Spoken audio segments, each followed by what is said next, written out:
Bonjour et bienvenue dans le podcast Ma vie de sorcière qui rend accessible la spiritualité, l'énergétique, le développement personnel et bien sûr la sorcellerie. Je m'appelle Christelle Célis, sorcière multicasquette et je t'accompagne à la rencontre de tes émotions, de ton intériorité dans sa globalité, de ta psyché pour que tu puisses enfin être, te débarrasser de tes freins, de tes croyances, de tes blessures et les transmuter. Ma mission est que tu trouves l'union avec tous les parts de toi, l'unité et l'harmonie intérieure et également avec le monde extérieur. Je te partage des sujets autour de réflexions, de pratiques magiques et d'outils de sorcière.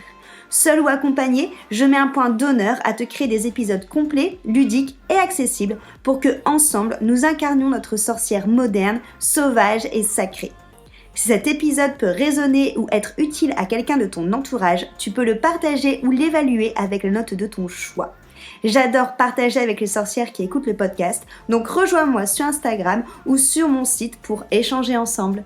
Et sans plus attendre, on passe à notre sujet magique du jour. Et avant de commencer, je vais te parler du Coven Initiation. Initiation est un Coven que j'ai créé pour à la fois te permettre d'avoir un socle solide si tu as l'impression que tu as envie de développer tes intuitions, développer tes ressentis, te lancer dans la sorcellerie, mais que tu es totalement perdu, que tu ne sais pas par où commencer, que tu as l'impression qu'on trouve de tout et son contraire en termes de contenu. Ça te permet d'avoir vraiment un socle de toutes mes connaissances. Donc vraiment, on parle à la fois des chakras, du pendule, de comment tirer les cartes, de créer ton grimoire, ton hôtel, d'ouvrir un cercle de magie, de le fermer, de faire des potions, de travailler avec les plantes, de faire des amulettes, de venir travailler aussi avec les déités, avec les guides, les archanges. Bref, on a vraiment tout un panel de tout ce qui peut exister en énergétique et en sorcellerie pour que tu puisses créer ta propre magie et ne plus être perdu.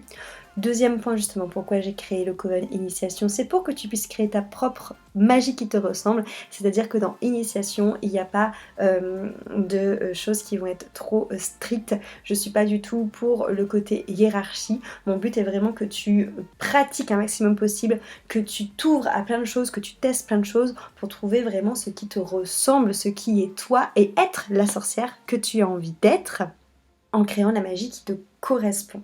Et donc du coup, ça te permet aussi, Initiation, le Coven, de développer ta confiance en toi, de développer ta confiance en tes ressentis, de développer la confiance en tes capacités, en tes intuitions. On a vraiment un gros point d'honneur qui est mis sur le côté pratique où tu pratiqueras en individuel mais aussi avec tes sœurs dans le Coven, notamment dans les maisons, car dans le Coven on retrouve les maisons comme on peut avoir Gryffondor, Serpentard, Poudsoufle dans Harry Potter. Initiation a ses propres maisons et ces maisons te permettent d'avoir justement un petit groupe pour pouvoir pratiquer plus en profondeur et pouvoir aller plus loin dans ta magie. Et bien sûr, le dernier point d'initiation, c'est ce côté fédéré, de venir connecter avec des sorcières qui sont dans toute la France et aussi à l'étranger. Et donc du coup, tu pourras peut-être même en rencontrer des en vrai parce qu'elles habiteront tout près de chez toi. Tu pourras en rencontrer d'autres aux journées présentielles qu'on organise avec le Coven, qui sont pas une obligation, mais si tu veux y participer, c'est carrément possible. Et surtout, parler avec elles quotidiennement, si tu le veux, sur le groupe Telegram pour demander des conseils, pour échanger sur une pratique, tout simplement pour te sentir soutenue dans ta magie avec des femmes qui te ressemblent et qui ont la même passion que toi. Alors, pour venir nous rejoindre dans le Coven Initiation, je t'invite dorénavant à t'inscrire à la liste d'attente pour être au courant de la prochaine rentrée du Coven, la prochaine date où les portes du Coven ouvrira ses portes pour que tu puisses nous rejoindre. Hello sorcière, bonjour et bienvenue dans ce nouvel épisode Ma vie de sorcière. Je suis Christelle et je suis ravie de t'accueillir autour de mon chaudron magique pour parler aujourd'hui d'un thème que j'affectionne particulièrement, qui est le shadow work, le travail de l'ombre. Alors pourquoi je l'affectionne particulièrement? Parce que sûrement parce que je suis scorpion, j'imagine que ça doit avoir un sens. Parce que pour la petite histoire, l'énergie scorpion en astrologie, L'énergie du scorpion, c'est ce signe d'eau qui aime bien aller dans les profondeurs. Tu vois, c'est pas le petit poisson qui reste justement dans les eaux lumineuses et qui nage sous les rayons du soleil. Non, le scorpion, lui, il va vraiment être dans les fins fonds de l'océan et il va vraiment gratter le fond, gratter tout le sable là qui est resté stagné depuis longtemps pour faire émerger les choses. C'est vraiment cette notion du scorpion de la mort pour aller vers la renaissance, de cette notion de brûler pour renaître de ses cendres, enfin voilà, toutes ces notions-là, de gratter un peu la merde pour en voir ce qu'on peut en tirer de lumineux. Et du coup, pour moi, le shadow work, c'est exactement ça, et ça me passionne. Et ça me passionne tout autant que, en plus, c'est pour ça que j'en parle là, on est vraiment dans cette période, à mon sens, pour travailler l'ombre, grâce aux énergies de l'automne, grâce aux énergies du scorpion, grâce aux énergies de Samhain, de sa main qui approche. J'avais fait d'ailleurs un tout autre épisode de podcast sur ce sujet que tu peux retrouver sur ma chaîne, qui est aussi autour du shadow work. Et du coup, j'avais envie de t'en reparler parce que, bon, moi, c'est quelque chose que je fais tout au long de l'année, mais c'est quelque chose que je ressens encore plus le besoin de faire quand on est là en octobre et qu'on approche de Samhain. Et c'est quelque chose que j'ai envie de t'inviter aussi à faire. Les énergies du coup du moment, donc pourquoi ça va t'encourager à encore plus aller voir ces parties d'ombre. Donc déjà parce que à partir du 23 octobre, on va rentrer en scorpion. Donc déjà, ça joue.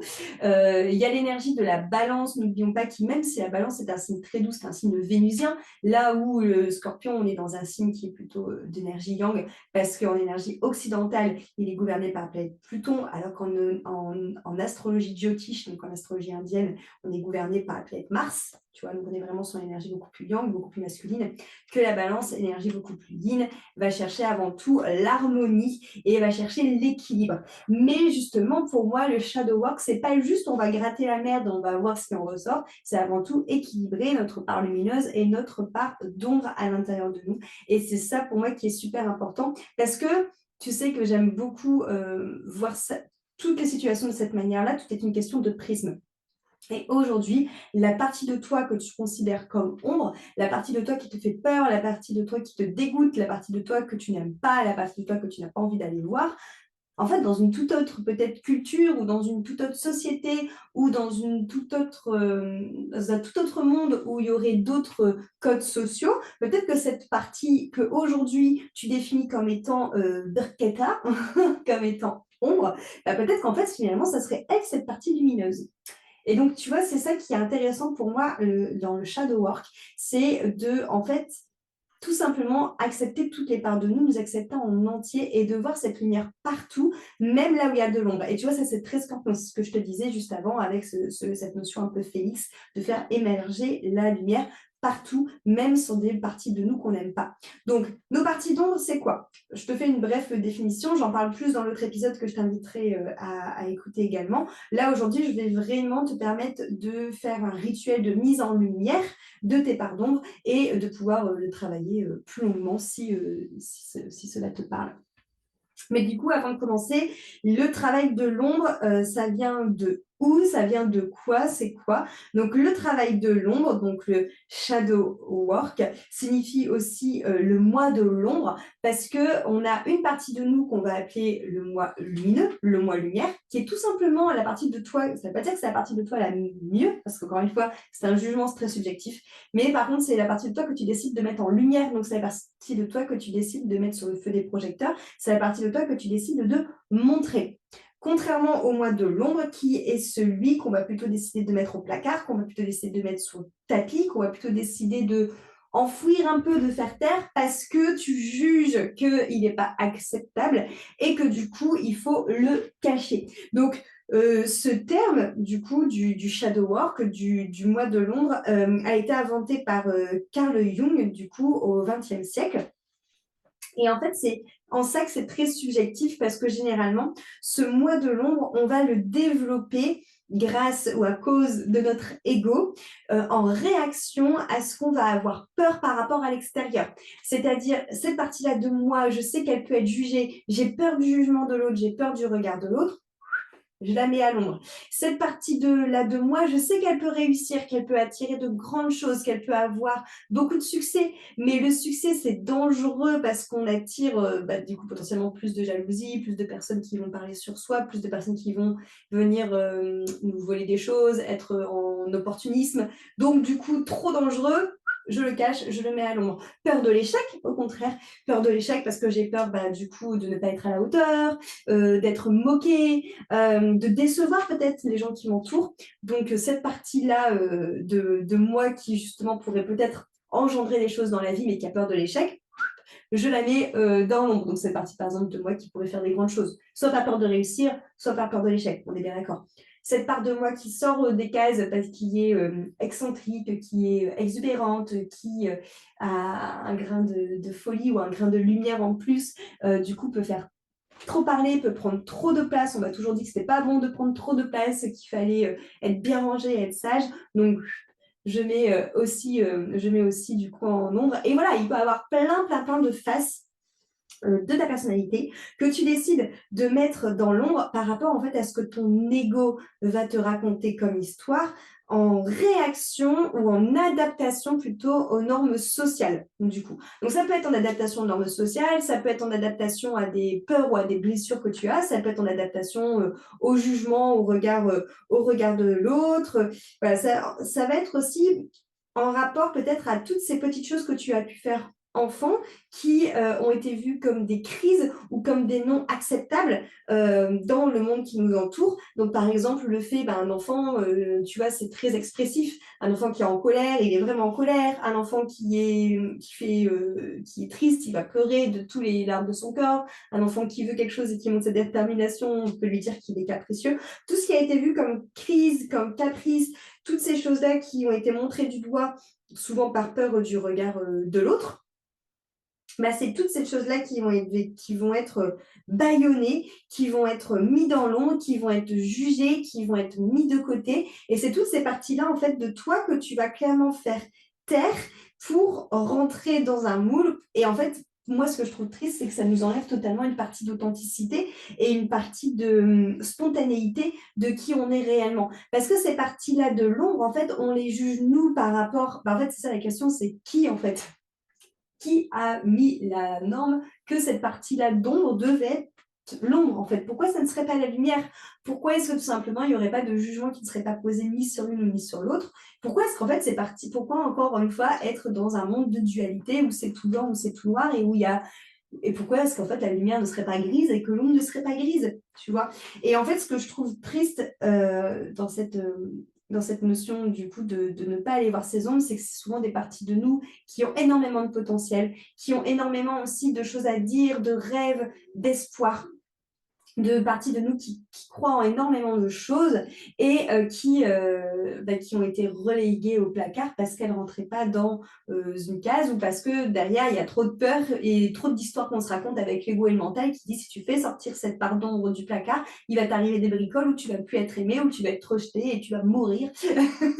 Donc voilà, en fait, la part d'ombre, elle est souvent associée à des peurs, mais il ne faut pas oublier que la peur, elle sert à quelque chose. La peur, elle sert quand il y a un danger de mort imminent.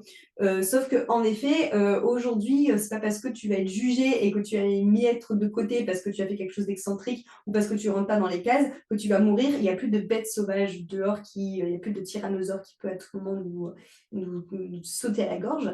Donc, il n'y a pas de peur à avoir, je dirais, d'un point de vue vital par rapport à nos pardons. Et encore une fois, je dis pas que la peur ne sert à rien. Bien sûr que s'il y a une agression ou un truc comme ça, la peur va servir. Mais là, en tout cas, avec l'ombre, c'est vraiment l'ego et le mental qui décident par rapport au code qu'on nous a enseigné, que ce soit dans notre famille ou des adultes référents ou même simplement la société, que cette part-là de nous, elle est pas belle et qu'il faut du coup la cacher et la mettre au placard. Donc, oser explorer sa part d'ombre, c'est éviter déjà qu'elle soit à l'origine de certaines réactions et qu'elle prenne les rênes inconsciemment.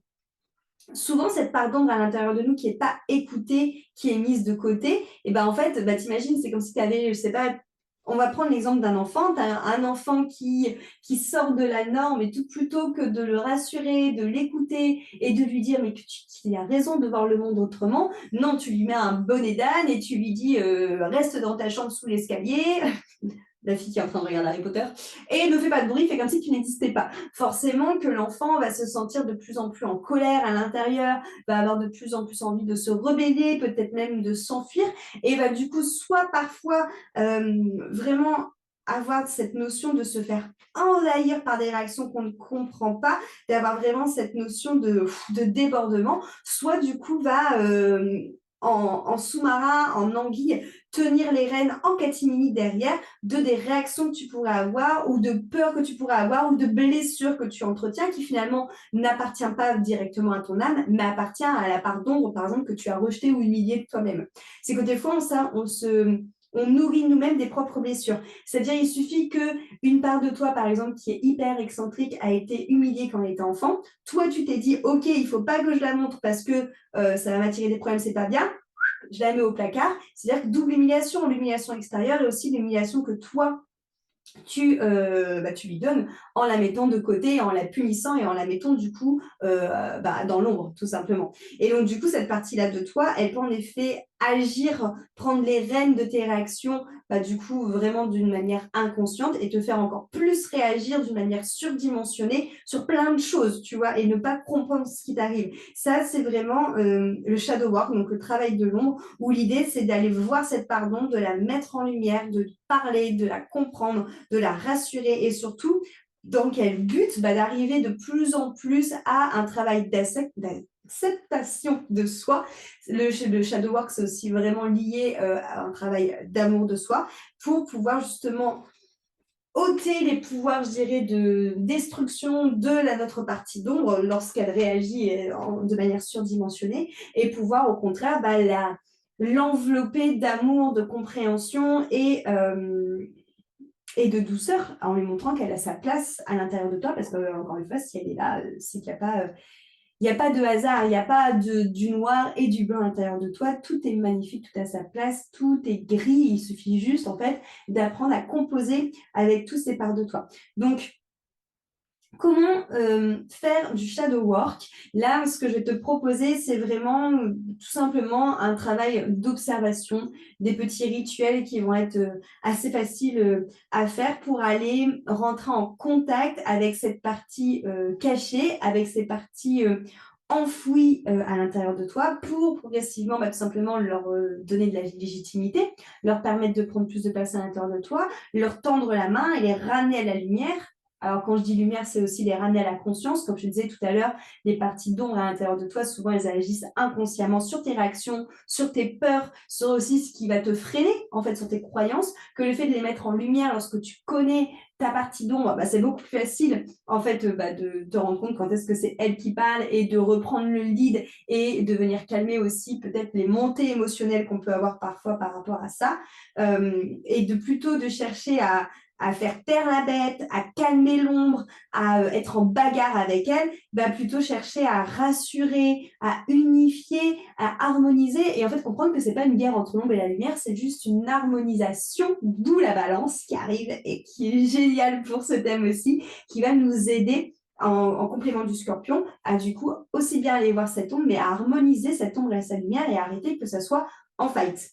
Après, c'est très lié aussi à ce qu'on nous a toujours montré, que ce soit dans les dessins animés et tout, de l'ombre et la lumière, et qu'elles doivent se bagarrer, et qu'en fait, à l'intérieur de nous, l'idée, c'est de s'accepter en entier, de s'aimer en entier, et du coup, d'accepter toutes les parts de nous. Moi, je sais que ma part d'ombre, maintenant, je la trouve super drôle, en fait, tu vois.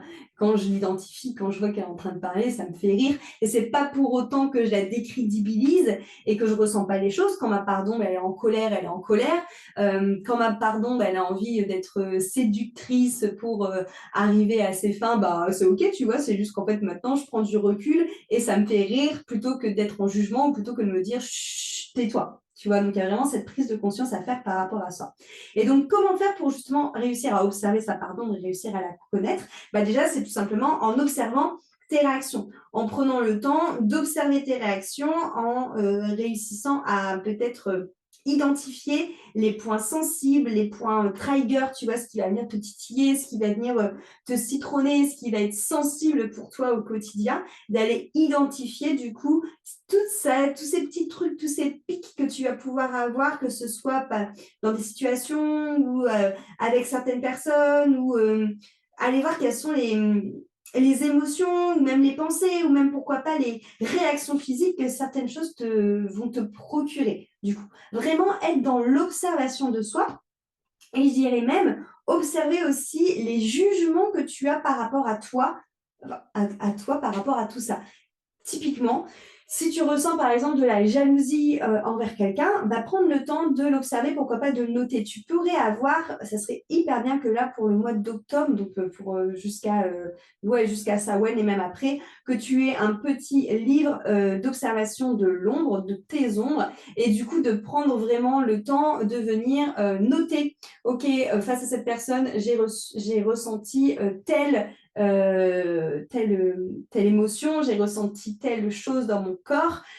Et qu'est-ce que j'en ai pensé quand j'ai ressenti ça? Quand j'ai ressenti de la jalousie pour cette personne, qu'est-ce que je me suis dit? Est-ce que je me suis jugée? Est-ce que je me suis dit, oh, c'est pas bien, tu es jaloux?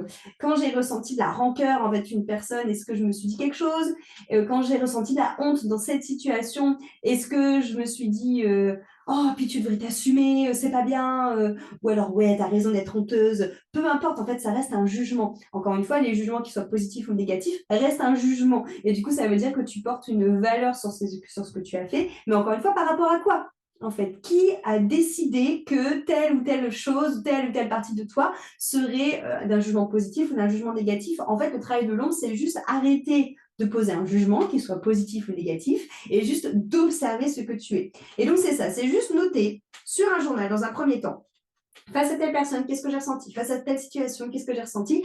Et en voyant que j'ai ressenti ça, qu'est-ce que j'ai posé comme mot sur moi? Quel jugement est-ce que j'ai posé sur moi? Donc déjà, dans un premier temps, observer tes réactions. Donc je t'invite vraiment à avoir un petit cahier ou de le faire dans un grimoire. Si tu as un grimoire comme moi, un peu de suivi magique, tu vois, un peu d'auto-observation, d'introspection, tu peux utiliser ces grimoires-là carrément pour le faire de aujourd'hui quand tu écoutes ce podcast jusqu'à, on va dire, aller pareil sur un mois, donc mi-novembre. Tu vas de vraiment travailler sur ton shadow work et ta part d'ombre.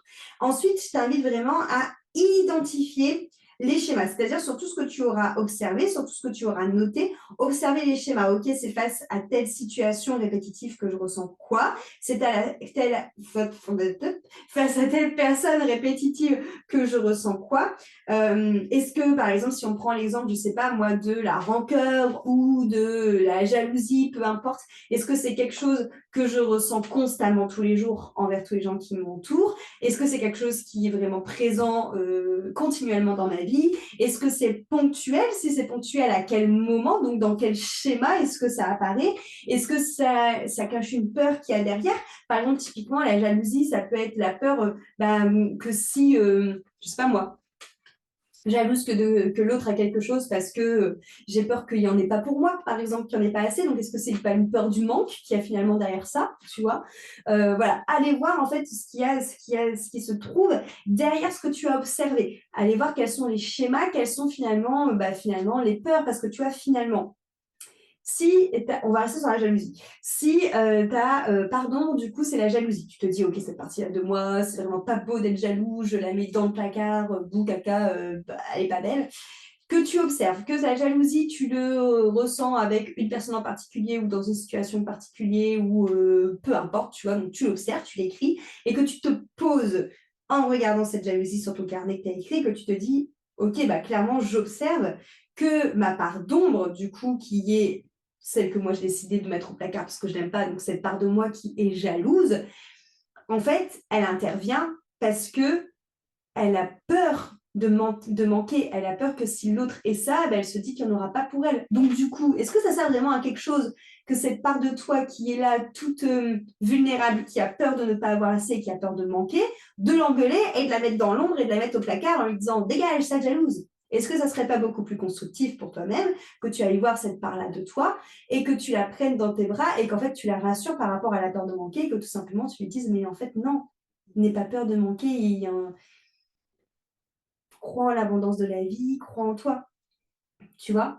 Et en fait, il est là, le travail de l'ombre et de la lumière. C'est qu'au début, on part sur quelque chose que tu juges comme l'ombre, et en fait, on se rend compte que derrière, c'est quelque chose de beaucoup plus vulnérable qu'on va aller chercher pour la mettre, du coup, ce que j'appelle en lumière, c'est-à-dire pour la réconforter, pour l'aimer, et pour venir lui apporter tout simplement de la douceur. du coup, tu vois? Donc ça va vraiment être important, ce travail d'observation de toi, d'observation justement de ce que tu ressens, quand, où et avec qui et qu'est-ce qui se cache derrière cette ombre? Pourquoi est-ce que cette ombre, elle a apparu? Et c'est pour ça que c'est l'ombre est vraiment reliée à l'ego parce qu'en fait, finalement, c'est la peur de manquer qui a engendré une réaction de l'ego qui s'est dit: «OK, il y a une part de moi qui a peur de manquer, il faut que je mette un masque pour, quelque part combattre par rapport à cette agression de l'extérieur». Bim, je mets la jalousie. Tu vois? C'est pour ça que c'est souvent très lié. En fait, en shadow work, on travaille plein de choses parce qu'on va en effet travailler l'ego, on va en effet travailler, forcément les parts de toi que tu veux pas voir, les parts de toi qu'au contraire tu montres à foison parce que tu les trouves lumineuses. L'amour de soi parce que c'est une question d'acceptation et d'amour de soi, d'authenticité avec soi-même, mais aussi l'enfant intérieur, parce que tu verras que là, pardon, il y a aussi beaucoup de choses qui nous viennent de l'enfance par rapport, c'est là où on essaie de nous faire le plus rentrer dans les codes, où on essaie de plus nous faire rentrer dans les cases. Donc forcément, il y a aussi l'enfant blessé qu'il va falloir aller voir. Donc c'est hyper important, hyper intéressant le shadow work de le faire. Je sais que c'est quelque chose que j'avais déjà proposé l'année dernière en immersion et que je vais reproposer cette année là pour le mois d'octobre. Parce que pour moi, c'est pas parce que tu vas voir une fois tes ombres que tu travailles sur toutes tes ombres et que c'est fini. Non, c'est comme quand on va travailler en effet sur l'enfant intérieur ou sur le féminin massacré ou sur d'autres parties de nous, sur la confiance en soi. C'est des choses qui marchent par couches. Comme au final, comme là, tu vois, quand on travaille sur la roue astro, donc là, je te dis, on travaille avec les énergies du scorpion et de la balance. Tous les ans, on y repasse. Tous les ans, il y a du scorpion. Tous les ans, il y a de la balance. Tous les ans, il y a Samhain. Et Samhain, c'est pareil, tu vois, le sabbat de Samhain, c'est un sabbat qui nous invite à aller voir ce qui est invisible. C'est l'un des jours où la frontière entre le visible et l'invisible est le plus fine. Et donc, c'est pour ça que c'est hyper intéressant pour moi de profiter de cette période pour aller voir nos ombres, parce que la période, voilà, nos ombres, c'est aussi un peu les monstres qu'on pourrait retrouver à Halloween. Donc, la période va être beaucoup plus fine pour pouvoir aller s'introspecter, aller leur faire un coucou. Et donc, tous les ans, on repasse par ces notions-là. Et donc, tous les ans, on nous invite à retravailler là-dessus, mais toujours à des couches différentes, à des profondeurs, des dimensions de plus en plus profondes, de plus en plus intenses, de plus en plus enfouies. Donc, c'est pour ça que je t'encourage de nouveau et je repropose cette immersion aussi ombre pour travailler sur le shadow work. Et du coup, tout ça pour le observer, pour noter, pour te rendre compte de ce qui se passe derrière. C'est en effet hyper intéressant aussi de partir en voyage à l'intérieur de toi pour aussi tout simplement déjà montrer de l'intérêt à ta part d'ombre et déjà lui tendre une main parce que tu verras que c'est un peu comme l'enfant intérieur. Des fois, c'est des parties de nous qui ont tellement été pendant hyper longtemps mises de côté que quand on va les voir, soit elles ont pas envie de venir parce qu'elles se sont dit c'est bon, ça fait je sais pas combien d'années que tu me snobs, tu crois que tu claques des doigts que je vais arriver comme ça, ou qu'au contraire, on peut aussi se confronter à quelque chose d'assez violent avec une part de nous qui peut être du coup très en colère d'avoir mis de côté, ou très triste, ou qui se sent très incompris. Et donc du coup, ça c'est super intéressant pour moi de venir justement aller à l'intérieur de soi pour aller lui dire, ok, regarde, je te tends la main, je vois du coup que tu es là, je suis là pour comprendre ce qu'il y a derrière, pour comprendre pourquoi est-ce que tu ressens la jalousie, donc la peur de manquer. Pourquoi est-ce que tu as cette peur de manquer? Viens, on va voir ensemble. Et pourquoi pas partir en méditation autour de ça? Tu vois, tu peux carrément venir allumer une petite bougie, venir purifier le lieu avec de la sauge ou avec du romarin, tu fais un bâton de fumigation. Pourquoi pas venir y mettre même dans ton chaudron, je pense à du romarin, à du laurier et pourquoi pas des boutons de rose, tu vois, pour ce côté justement amour, pour ce côté enveloppant et de venir, tu peux mettre une chanson un peu peut-être chamanique et de venir du coup aller chercher avec une photo de toi enfant, pourquoi pas dans les mains, rentrer à l'intérieur de toi et aller chercher cette origine de pourquoi j'ai la peur de manquer, en fait. Et vraiment partir en méditation intérieure, à la recherche du coup de ce pourquoi. Donc là, en effet, c'est si tu as déjà la réponse, par exemple, de la jalousie, si on reste sur cet exemple-là, tu vois, si tu te rends compte que tu ressens de la jalousie parce qu'en fait, finalement, tu as peur qu'il n'y en ait pas assez pour toi et que du coup, c'est une peur de manquer, va direct dans la méditation avec ces questions-là. Mais si tu n'as pas encore abouti là, tu peux directement y aller avec ta jalousie et tout de suite demander à cette partie-là de toi, OK, raconte-moi ton histoire. Pourquoi tu es jalouse? De quoi tu as peur? Qu'est-ce qui se cache derrière cette jalousie? C'est quoi la blessure? C'est quoi la faille? J'ai très envie de te conseiller de te consoler et de t'accompagner. Donc vas-y, dis-moi ce qu'il y a et de venir dialoguer avec cette part de vous qui est dans l'ombre. Donc voilà, c'est vraiment ce que je t'invite à faire pendant tout ce mois. Si tu mets l'intention en écoutant ce podcast de travailler sur le shadow work, du coup, d'aujourd'hui jusqu'à mi-novembre, tu peux aussi carrément mettre fermement l'intention et de venir écouter tes rêves, de venir poser cette intention et de observer comment ils sont tes rêves. Donc, pourquoi pas avoir un autre journal qui traite de ça au niveau des rêves, tu vois, juste les noter et être interprété au fur et à mesure. Tu peux travailler avec des pierres. Moi, j'adore l'obsidienne céleste pour travailler sur le côté ombre, le côté... bon, après, elle est très costaud, mais voilà, à voir si elle te parle et si elle te fait pas trop peur, mais c'est une pierre qui peut vraiment t'accompagner dans ce travail-là. Si tu es écriture intuitive, tu peux écrire aussi à cette part-là de toi. Tu peux faire des choses qui vont être plus intuitives, comme par exemple du chant intuitif, où tu vas pouvoir laisser exprimer cette part d'ombre en toi en criant, ou de la danse intuitive. Enfin voilà, tu peux aussi utiliser l'élément de l'eau. L'élément de l'eau qui est... l'eau, c'est vraiment un élément qui va être associé à l'intuition et aussi aux porteurs de messages dans l'invisible. Donc, pourquoi pas prendre un bain où tu fais justement dans ton bain, pareil, infuser de la sauge, du romarin, du laurier, mettre des bougies noires et une musique chamanique et aller dans ton bain et venir faire cette méditation dans ton bain pour peut-être laisser encore plus facilement les messages de ta part d'ombre se révéler. Voilà, n'hésite pas à vraiment travailler là-dessus si tu as envie d'aller plus loin. Du coup, il y a l'immersion ombre qui commence la semaine prochaine. Alors, j'avais adoré faire cette immersion l'année dernière et je suis ravie de pouvoir de nouveau la proposer cette année parce que comme je te dis, pour moi, c'est hyper important de la faire et c'est vraiment un thème d'immersion qui me passionne. Donc, ombre, le but, c'est vraiment justement qu'on fasse ce travail-là tous ensemble, donc que je te tienne par la main et qu'on aille justement à la rencontre de nos parts d'ombre et qu'on aille comprendre du coup qu'est-ce qu'il y a derrière pour venir justement chercher à la mettre en lumière et à venir unifier, du coup harmoniser notre part de lumière et notre part d'ombre et pas juste me montrer une du doigt en me disant qu'elle est moche quoi. Donc ça commencerait mardi 17 octobre dans le but, dans le premier module, de comprendre justement et de connecter ton ombre, donc d'aller à la porte de ton ombre et de venir du coup voir où est-ce qu'elle est cachée, est-ce qu'elle est enfouie, est-ce qu'elle a des choses à dire, est-ce qu'elle fait la tête, est-ce qu'elle ressent plein d'émotions. Voilà, juste dans un premier temps, prendre contact avec elle. Le 18, on fera un soin énergétique intuitif où là justement, c'est moi qui ferai un soin énergétique pour, dans l'idée, aller voir que ressent ton ombre, pourquoi est-ce qu'elle est là, par rapport à quoi, du coup, qu'est-ce qu'elle attend, quelle est son origine. Le vendredi 20, c'est le troisième module. Là, l'idée, c'est vraiment de venir voir ton ombre sur toute la facette. Donc, aller voir consciemment et inconsciemment qu'est-ce qu'elle cache, cette ombre, du coup. Qu'est-ce qui est camouflé et comment est-ce qu'on va changer. Voilà, si je reste sur le même exemple, comment est-ce qu'on va changer cette peur de manquer qui fait que ton ombre a été nourrie dessus.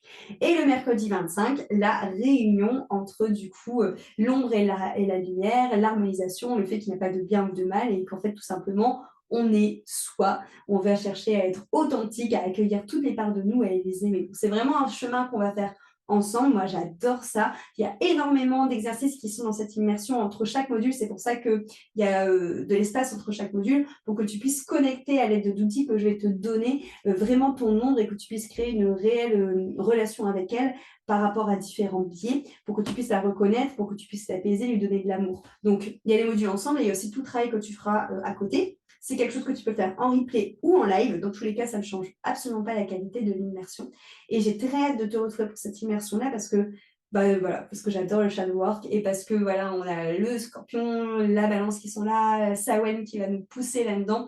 Et pour moi, c'est vraiment un bon travail de sorcière à faire au moment d'Halloween. Donc voilà, j'espère que ce podcast t'aura plu. Dans tous les cas, je t'invite vraiment à te procurer un petit grimoire du travail de l'ombre pour t'observer jusqu'à mi-novembre. Voilà, merci beaucoup pour ton écoute et à très bientôt. Merci d'être arrivé au bout de cet épisode. J'espère qu'il t'a plu. Si c'est le cas, je t'invite à noter cet épisode ou alors à même le partager à quelqu'un qui ça pourrait être utile. Et si tu aimes mon contenu, tu peux trouver énormément d'épisodes sur ma chaîne Ma Vie de Sorcière.